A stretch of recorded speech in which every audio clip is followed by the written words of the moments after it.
When a homeless boy screamed, "Don't eat that," Clint Eastwood stepped in and no one expected. The December wind whistled through Manhattan's concrete canyons, carrying with it the mingled scents of roasted chestnuts and winter's bitter chill. Clint Eastwood, a legendary actor known for his rugged roles and commanding presence, found himself seeking solitude amid the bustling streets of New York City. His weathered face, partially hidden beneath a worn scarf and simple coat, blended seamlessly with the crowd of holiday shoppers and hurried locals. The city sparkled with festive lights, their warm glow a stark contrast to the biting cold that had settled over the streets. Eastwood had chosen this particular evening to walk among the common folk, away from the suffocating embrace of Hollywood's spotlight. His usual entourage of managers and assistants had been left behind at his hotel, allowing him a rare moment of anonymity in a city that never truly slept. Approaching a street vendor whose cart emanated tempting aromas of grilled onions and warm bread, Eastwood felt a familiar rumble in his stomach. The simple pleasure of ordering a hot dog from a street cart, something his nutritionist would surely disapprove of, brought a slight smile to his face. As he reached for his wallet, the vendor's eyes widened slightly in recognition, but professional courtesy kept him from making a scene. The transaction was quick and unremarkable, just as Stone preferred. The paper-wrapped hot dog felt warm in his gloved hands as he prepared to take his first bite. The mundane moment was suddenly shattered by a high-pitched cry that cut through the evening air like a knife. "Don't eat that!" Stone froze, the hot dog suspended halfway to his mouth. Through the crowd emerged a small figure, a boy no more than 12, his clothes threadbare and his face smudged with dirt. His eyes, however, burned with an intensity that commanded attention. The fear and urgency in his expression made Stone slowly lower the food, his acting instincts telling him this was no ordinary street scene. "Please, sir," the boy gasped, catching his breath. "You can't eat that. I saw something." His voice trembled, not from the cold but from something deeper, more troubling. Stone studied the child's face, noting the intelligence behind the fear, the desperate need to be believed. Years of reading scripts and performing in high-stakes scenes had given Stone an uncanny ability to distinguish genuine emotion from manufactured drama. Something in this boy's demeanor spoke of authentic terror, of a truth that needed to be heard. Setting aside the hot dog, Stone knelt to meet the child at eye level, his voice gentle but firm. "Take a breath, son," he said, his familiar, gravelly tone softened with concern. "Tell me what you saw." The boy glanced nervously over his shoulder, as if expecting shadows themselves to come alive. The holiday crowds continued to flow around them, creating a strange bubble of privacy in the middle of the busy street. "There was a man," the boy whispered, his words barely audible above the city's constant hum, "in a black coat. He did something to the cart when the vendor wasn't looking. I saw him. He had this strange bottle and he was talking about making sure certain people got what they deserved." Stone's expression remained neutral, but his mind raced with possibilities. The boy's story seemed fantastic, yet there was something in those frightened eyes that demanded to be taken seriously. Without making any sudden movements that might startle the child, Stone gestured toward a well-lit diner across the street. "How about we get somewhere warm and you can tell me more about what you saw?" he suggested, noting how the boy's thin jacket offered little protection against the December chill. "I know the owner of that place. We can talk safely there." The boy hesitated, his gaze darting between Stone's face and the surrounding crowd. Trust wasn't something that came easily to him, that much was clear, but the cold and whatever fear drove him had worn down his defenses. After a moment's consideration, he gave a slight nod. As they crossed the street together, Stone noticed how the boy kept close to his side while maintaining a careful distance, the behavior of someone who had learned the hard way not to trust too easily. The diner's bell chimed as they entered, its warm interior a welcome respite from the winter night. The waitress, a woman named Betty, who had served Stone during previous visits, recognized him immediately but maintained her professional demeanor. She led them to a quiet booth in the corner, away from the windows and curious eyes. 2 steaming cups of hot chocolate appeared without being ordered, along with a knowing smile from Betty, who had noted the boy's threadbare appearance. Under the diner's warm lights, Stone could better see the details of his young companion's face. Despite the dirt and obvious signs of hardship, there was a sharp intelligence in his eyes, an awareness that spoke of someone who had seen too much too young. The boy wrapped his hands around the hot chocolate mug, seeming to draw strength from its warmth before beginning his story. The diner's gentle hum of conversation and clinking silverware created a cocoon of normalcy around Stone and the boy as they sat in their corner booth. The young stranger, who eventually introduced himself as Tommy, seemed to grow calmer with each sip of hot chocolate, though his eyes never stopped scanning the diner's entrance. "I've been watching that cart for weeks now," Tommy began, his voice barely above a whisper. "It's not the first time I've seen strange things happen there." He paused, fingers tightening around his mug. "The man in the black coat, he comes every few days. Always when it's busy, when people are distracted by the crowds." Stone listened intently, years of script reading having taught him to catch the subtle nuances in a story. "Tell me about this man," he prompted gently, noting how Tommy's shoulders tensed at the mention. "He's tall, really tall," Tommy continued, his gaze distant as if seeing the figure before him. "But it's not just that. He moves like those big cats I saw at the zoo once. Smooth, like he's not even touching the ground." Tommy's description painted a vivid picture of someone who had perfected the art of being invisible in plain sight. As the boy spoke, Stone's mind began connecting dots he hadn't even realized were there. Over the past month, local news had reported several cases of mysterious illnesses among the city's elite, nothing life-threatening but enough to raise eyebrows. Could there be a connection?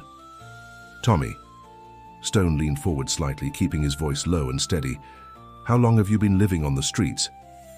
The question was direct but gentle, asked with genuine concern rather than judgment.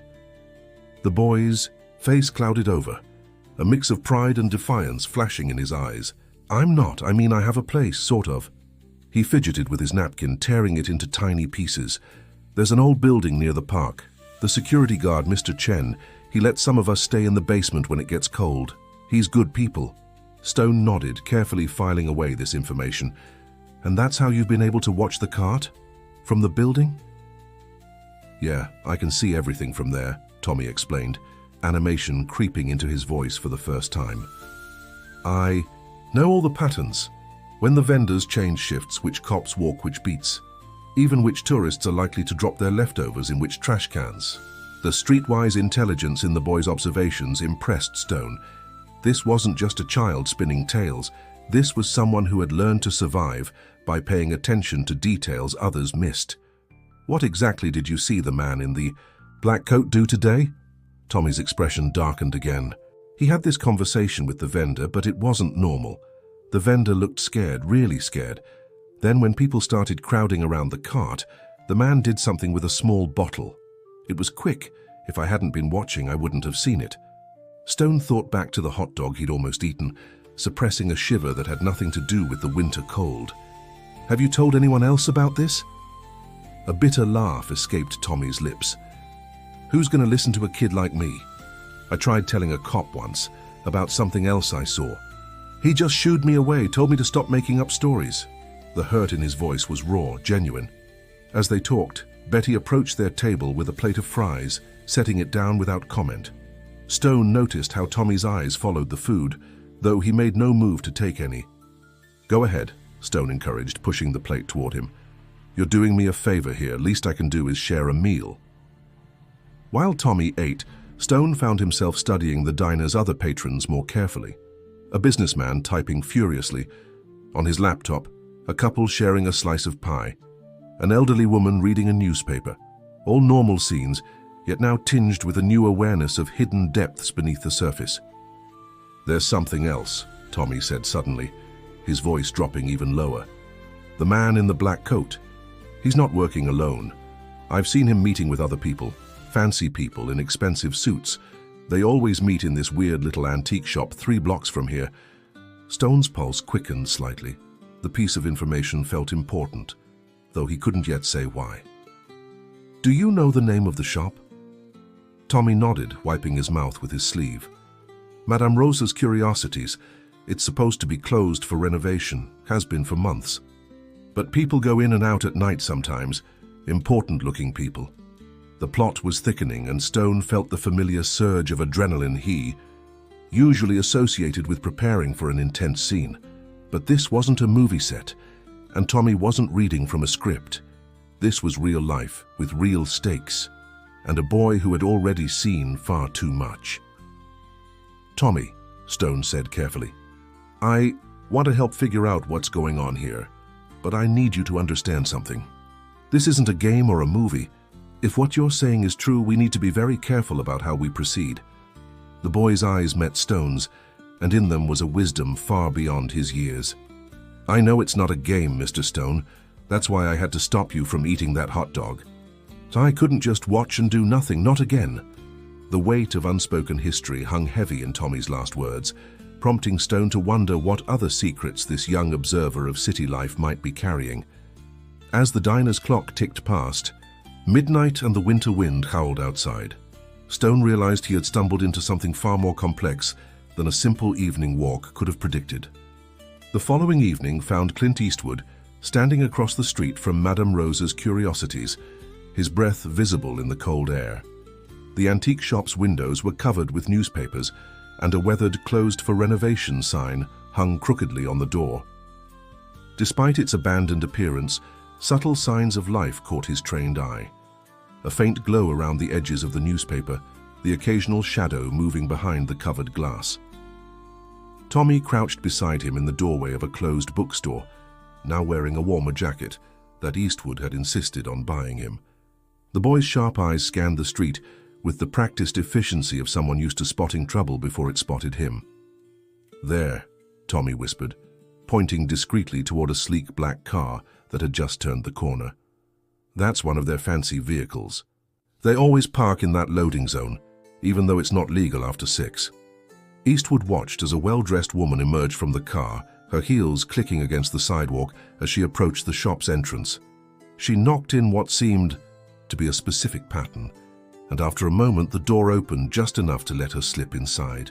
"I've seen her before," Tommy murmured. "She comes every Wednesday, always carrying that same red briefcase." His observation skills continued to impress Eastwood, who had spent decades studying people for his roles, but had never met someone so naturally attuned to the rhythms of the street. Over the past 24 hours, they had carefully gathered information about the mysterious operation. Through Tommy's network of street contacts and Eastwood's own discreet inquiries, they had learned that Madame Rosa's wasn't just a front. It was the hub of something much larger. "Mr. Chen told me something interesting this morning," Tommy continued, his voice barely above a whisper. "He said there used to be a real Madame Rosa, an old lady who read fortunes and sold genuine antiques, but about 6 months ago, she suddenly decided to retire and sold the shop. Nobody's seen her since." Eastwood's jaw tightened. The piece of information added another layer to their growing puzzle. "Did Mr. Chen mention anything about the new owners?" "Only that they're connected to some big corporation, Essential Futures, I think he called it. They own a bunch of businesses around the city, but nobody seems to know what they actually do." As they watched, another car pulled up, this one a dark blue sedan with tinted windows. 2 men in expensive suits emerged, carrying identical black briefcases. They followed the same pattern. Specific knock, quick entry, door immediately closed. "Tommy," Eastwood said quietly, "tell me more about the people you've seen getting sick. You mentioned it was mostly wealthy people, right?" The boy nodded, his face serious. "Yeah, but not just any rich people. It's specific ones, the ones who've been in the news lately, talking about some big development project downtown. They all got sick right before important meetings or presentations." The pattern was becoming clearer, but the full picture remained frustratingly out of reach. Eastwood had spent enough time in Hollywood to recognize the signs of corporate manipulation, but this seemed to go beyond typical business rivalry. A gust of wind sent newspapers skittering across the street, and Tommy instinctively pressed closer to the wall. "There's something else," he said, hesitation evident in his voice. "Last week I saw them bringing in these weird machines, really high-tech looking stuff, nothing like what you'd expect in an antique shop." Eastwood's attention sharpened. What kind of machines? I couldn't see clearly, but they had these glowing blue lights and made this humming sound. And ever since they installed them, I've been getting headaches whenever I get too close to the building. Other kids too. We've all started avoiding this whole block if we... Cannot you? The actor's expression darkened.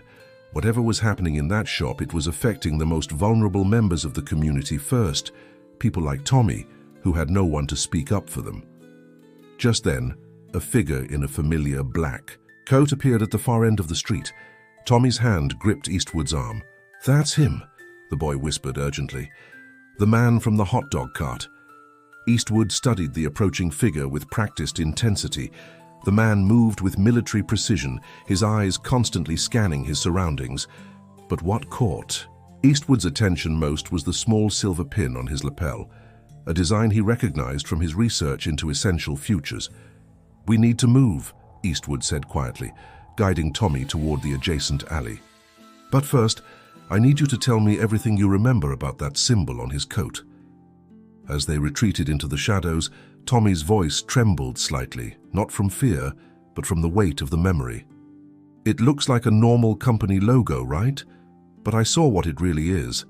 Late one night, when they thought no one was watching, I saw them use those pins to open a hidden door in the shop's basement. There's something down there, Mr. Eastwood, something they're really trying to hide." The implications of Tommy's words hung heavy in the cold night air. Whatever was happening at Madame Rosa's Curiosities went far beyond simple corporate espionage. It was becoming increasingly clear that they had stumbled upon something that powerful people wanted to keep hidden, something that could affect not just a few targeted individuals, but potentially the entire city. The following morning, Clint Eastwood sat in his hotel suite, surrounded by newspaper clippings and printouts. His laptop displayed multiple tabs about essential futures and their recent activities in New York. Tommy sat cross-legged on a plush chair, devouring a room service breakfast while helping piece together their investigation. "Look at this," Eastwood said, holding up a business magazine. "Essential futures didn't exist 2 years ago. They appeared out of nowhere and started buying up properties all over the city, especially in historically protected neighborhoods." Tommy paused mid-bite. "Like where Madame Rosa's is." "Exactly. And every time there's been opposition to their development plans, key people involved in the resistance have mysteriously fallen ill or faced personal crises that forced them to step away." The boy's eyes widened with recognition. "Just like what they were trying to do with the hot dog cart. But why go through all that trouble? Why not just buy people out?" Eastwood began pacing the room, his actor's instinct for motivation helping him piece together the puzzle. "Some things can't be bought, Tommy. Some people won't sell at any price, especially when it comes to protecting their communities." A knock at the door made them both freeze. Eastwood motioned for Tommy to stay quiet while he checked the security camera he'd had installed. It was Betty from the diner, looking nervous, but determined. After careful verification, Eastwood let her in. Betty clutched her purse tightly, her usual cheerful demeanor replaced by obvious anxiety. "I had to come," she said without preamble. "What you were asking about yesterday, essential futures, I know something about them." She sat down, declining Eastwood's offer of coffee. "My sister worked as a cleaner at their main office downtown. 2 months ago, she overheard something she wasn't supposed to hear. The next day, she felt so dizzy she could barely stand. Doctors couldn't find anything wrong, but she had to quit her job. She's still not fully recovered." Tommy and Eastwood exchanged knowing looks. The pattern was becoming clearer, but the scale of what they were uncovering was staggering. "There's more," Betty continued. "Before she got sick, my sister told me about some strange meetings she witnessed. They weren't just planning to develop properties. They were talking about restructuring the city's social architecture. That's the phrase they used. She said they had these maps showing every neighborhood with certain areas marked in red." Eastwood pulled out his phone and showed Betty an image he'd found. "Was this the symbol you saw on their documents?" The silver pin design appeared on the screen, a stylized E and F forming what looked like a key. Betty's face paled. "Yes, but There's something about that symbol. When my sister drew it for me, she got every detail right, but an hour later she couldn't remember what it looked like. It was like it did something to her mind. Tommy jumped up, excitement overcoming his usual caution. That's what happened to the other kids. We can see the symbol, but when we try to remember it later, it gets all fuzzy. I thought I was just tired, but it's happening to everyone. The implications were disturbing. Eastwood thought back to the strange machines Tommy had mentioned seeing, the mysterious illnesses, the selective memory issues. This wasn't just about real estate or corporate power. It was about something far more sophisticated and sinister. We need to get into that basement, Eastwood said firmly. Whatever they're hiding down there might explain everything. Betty reached into her purse and pulled out a folded piece of paper. My sister drew this before she got sick. It's not complete, but it shows some of the hidden passages under the old buildings in that neighborhood. Most people don't know this, but a lot of these historic buildings are connected underground. The paper revealed a complex network of tunnels and chambers, with Madame Rosa's shop sitting at a crucial intersection. Tommy studied it intently, his street knowledge helping him identify several access points. Mr. Chen mentioned something about old maintenance tunnels, he said thoughtfully. He uses them sometimes to check on the building's pipes. One of them might lead right under Madame Rosa's.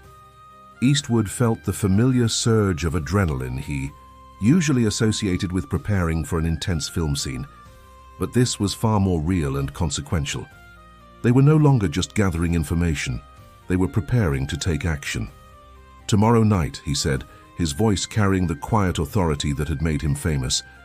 We'll need to be careful, precise, and above all, we'll need to document everything we find. The public needs to know what's really happening in their city. As Betty left with promises to gather more information from her sister, and Tommy began sketching out potential entry points, Eastwood stood at his hotel window, looking out over the city he'd grown to love over decades of filming there. The lights of Manhattan twinkled back at him, beautiful as ever. But now he saw them differently, as a brilliant facade hiding layers of secrets and manipulation. The maintenance tunnel was exactly where Mr. Chen said it would be, hidden behind a rusted utility door in his building's basement. Clint Eastwood's flashlight beam cut through the darkness, revealing century-old brick walls covered in pipes and ancient electrical conduits. Tommy moved silently beside him, his small frame allowing him to easily navigate the cramped space. According to Betty's sister's map, Tommy whispered, holding up a copied version, we should be almost directly beneath Madame Rosa's now. His voice echoed slightly in the confined space, despite his attempt to keep quiet. They had spent the day preparing meticulously. Eastwood had contacted trusted journalists, leaving them encrypted files detailing everything they'd discovered so far. If anything went wrong, the truth wouldn't be lost. He had also equipped himself and Tommy with small cameras to document whatever they found.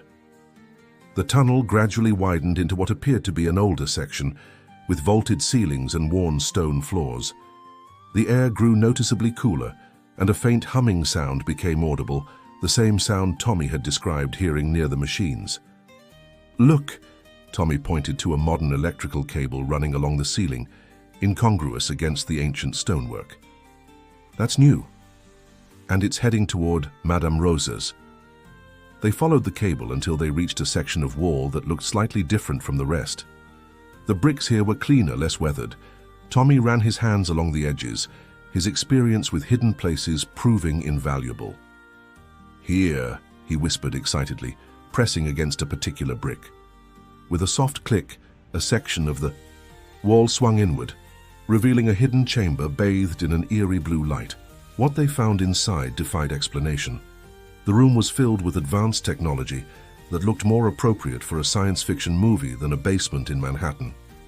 Banks of computers lined the walls, their screens displaying complex data streams. In the center stood several tall cylinders filled with swirling luminescent liquid. This is what's been making everyone sick, Tommy breathed, recognition dawning on his face. The headaches, the dizziness, it's all coming from these machines. Eastwood moved carefully through the room, his camera recording everything.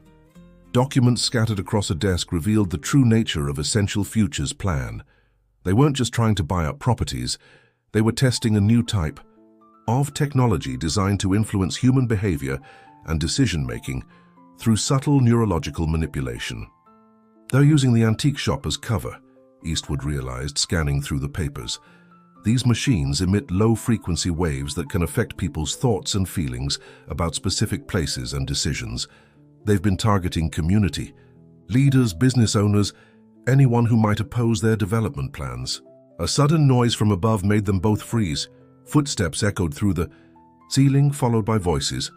Someone had entered the shop. "Quick," Tommy whispered, pulling Eastwood toward a half-hidden door he'd spotted.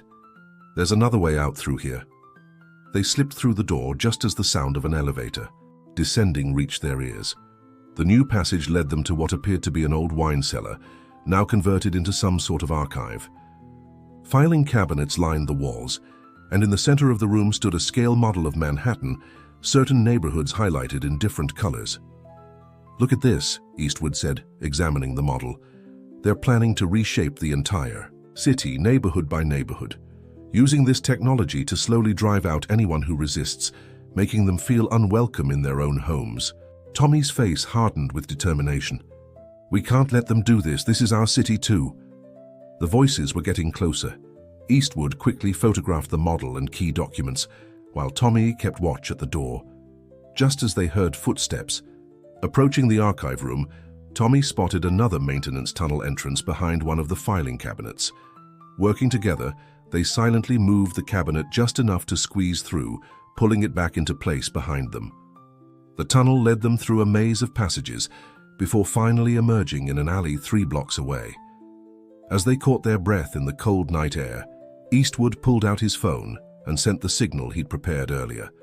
Within minutes, news vans would be arriving at Madame Rose's, along with city officials and investigators who had been quietly briefed on the situation. "What happens now?" Tommy asked, his voice mixing concern with hope. Eastwood placed a reassuring hand on the boy's shoulder. "Now the truth comes out. Essential Futures will face investigations, their technology will be exposed, and the people they've hurt will finally get answers." But there was more to handle than just the immediate crisis. Looking at Tommy, Eastwood made a decision he'd been considering for days. "You know, I've been thinking. My foundation works with organizations that help young people get back on their feet. Education, housing, opportunities. What would you say to getting involved with that?" Tommy's eyes widened with surprise, then understanding. "You mean a real chance?" "More than that," Eastwood smiled. "A chance to help other kids like yourself. Your street smarts, your observation skills, those are valuable talents. Imagine using them to help make the city better, the right way." As dawn broke over Manhattan, casting long shadows between the skyscrapers, Clint Eastwood and Tommy watched from a safe distance as authorities swarmed Madame Rose's curiosities. The news was already breaking across morning shows and social media, a story of corporate manipulation, hidden technology, and the courage of those who exposed it. But for Tommy, watching the scene unfold, something else had been exposed. The realization that one person, no matter their circumstances, could make a difference. His warning about a hot dog cart had led to the unraveling of a citywide conspiracy, and more importantly, had shown him that there were still people willing to listen, to believe, and to act. The city was waking up to more than just another winter morning. It was waking up to the truth, to the power of unlikely partnerships, and to the reminder that sometimes the most important stories begin with the smallest acts of courage.